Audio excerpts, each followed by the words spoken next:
Broadway ਤੁਹਾਡੇ ਵਿਦੇਸ਼ ਜਾਣ ਦੇ ਸੁਪਨਿਆਂ ਨੂੰ ਦੇਵੇਗਾ ਹਕੀਕਤ ਦੀ ਉਡਾਨ। नमस्कार दोस्तों, मैं अमरजीत ब्रॉडवे इमिग्रेशन सर्विसेज से। ऑस्ट्रेलिया प्रेजेंटली क्या सिचुएशन है, 2026 का फेब इनटेक क्या रहने वाला है, क्या होगा स्टूडेंट्स का, क्या सक्सेस रेट या क्या वीजा इसमें उम्मीद किए जा सकते हैं। तो प्रेजेंटली दोस्तों अगर हम देखें ऑस्ट्रेलिया की जो पिछले 2 महीने की जर्नी है, अक्टूबर और नवंबर, 30 सितंबर को ऑस्ट्रेलिया एक रिलैक्सेशन देता है।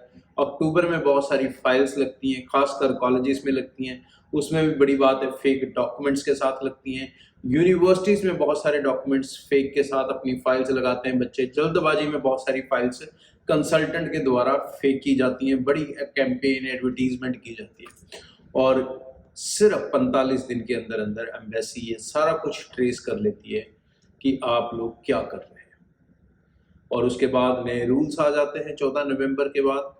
15 नवंबर से एक नया सिस्टम शुरू हो जाता है जिसके अंदर बहुत बड़े लेवल में रिफ्यूज़ल्स आएंगे। तो अभी आप लोग सोच रहे थे सिर्फ अक्टूबर में रिफ्यूज़ल आ गए, अब आगे नहीं आएंगे, तो ऐसा नहीं होने वाला। रिफ्यूज़ल्स लगातार आ रहे हैं, बहुत सारे आ रहे हैं और इसका मेजर कारण है कि जो लगी हुई फाइल्स हैं वो फेक डॉक्यूमेंटेशंस के कारण है।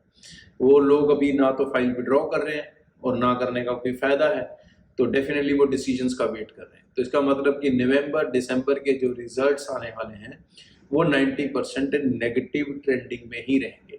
जो एम्बेसी ने पिछले दिनों प्रेजेंटेशन दी जिसमें उन्होंने ये सब कुछ बताया डिटेल के अंदर कि फाइनेंशियल लेवल पे किस तरह के फेक डॉक्यूमेंट्स लग रहे हैं, एकेडमिक लेवल पे किस तरह के फेक डॉक्यूमेंट्स लग रहे हैं, इवन जाली पासपोर्ट तक लगाए जा रहे हैं ताकि बच्चे की जो कंट्री है वो कोई और दिखाई जाए, रहने वाली रेजिडेंसी वाली, और जो पुरानी एजुकेशन है वो इंडिया की रहे। बाद में फाइल किसी और डॉक्यूमेंट के साथ लग रही है, जीटी किसी और डॉक्यूमेंट के साथ क्लियर हो रही है।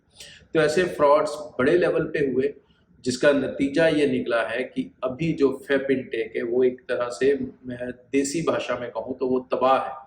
बहुत कम बच्चा इसमें जा पाएगा क्योंकि उन्होंने एक बड़ी शॉकिंग स्टेटमेंट भी दी है एम्बेसी ने। उन्होंने कहा कि जितने भी बच्चे एज ए स्टूडेंट आते हैं उनमें से 70% स्टूडेंट आकर यूनिवर्सिटी से छोड़ जाते हैं, खास करके इन 2 रीजन से। कौन से 2 रीजन से? पंजाब से और हरियाणा से। तो पंजाब हरियाणा स्टूडेंट खासकर कोई खास सक्सेस रेट नहीं सोच सकता ऑस्ट्रेलिया के अंदर। अगर मैं बात करूं आने वाले 2-3 महीने तक, तो बहुत बड़े लेवल पे ये तबाही चलेगी। वीज़ा लेने की अगर उम्मीद रहेगी भी तो ये सिर्फ उन स्टूडेंट्स के लिए रहेगी जिनके सारे डॉक्यूमेंट्स जेन्युइन हैं। सिर्फ पढ़ाई की मैं बात नहीं कर रहा है, एक तो बच्चों का दिमाग सिर्फ स्टडी डॉक्यूमेंट तक अटक जाता है। भाई जो मेन प्रॉब्लम होती है ना वो होती है आपके फाइनेंशियल्स के अंदर। बहुत सारे पेरेंट्स ने ना तो ITR फाइल्स की होती हैं, ना पुराने फंड रखे होते हैं, और ये सारा कुछ जाके आप एजेंट से मांगते हो, फिर एजेंट अपने तरीके से लगाता है। तो भाई ये चीज़ अगर आप लगाओगे तो ऑस्ट्रेलिया आपको वीज़ा नहीं देने वाला। अब इसके ऊपर पूरी क्लैरिटी हो चुकी है।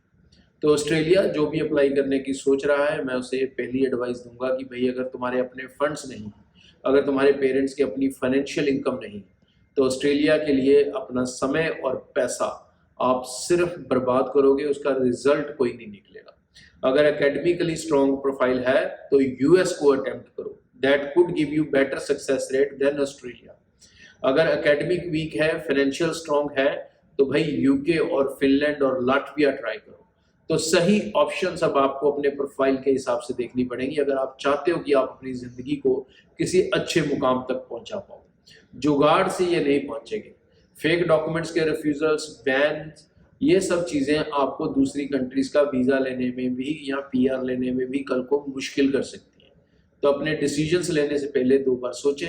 कहीं पर भी ज़रूरत है तो ब्रॉडवे टीम से कॉन्टैक्ट करें, अपने प्रोफाइल्स को लेके सच्चाई को समझें और उसके बाद अपना डिसीजन बेफिक्र होकर लें। Thank you. ब्रॉडवे ਤੁਹਾਡੇ ਵਿਦੇਸ਼ ਜਾਣ ਦੇ ਸੁਪਨਿਆਂ ਨੂੰ ਦੇਵੇਗਾ ਹਕੀਕਤ ਦੀ ਉਡਾਨ।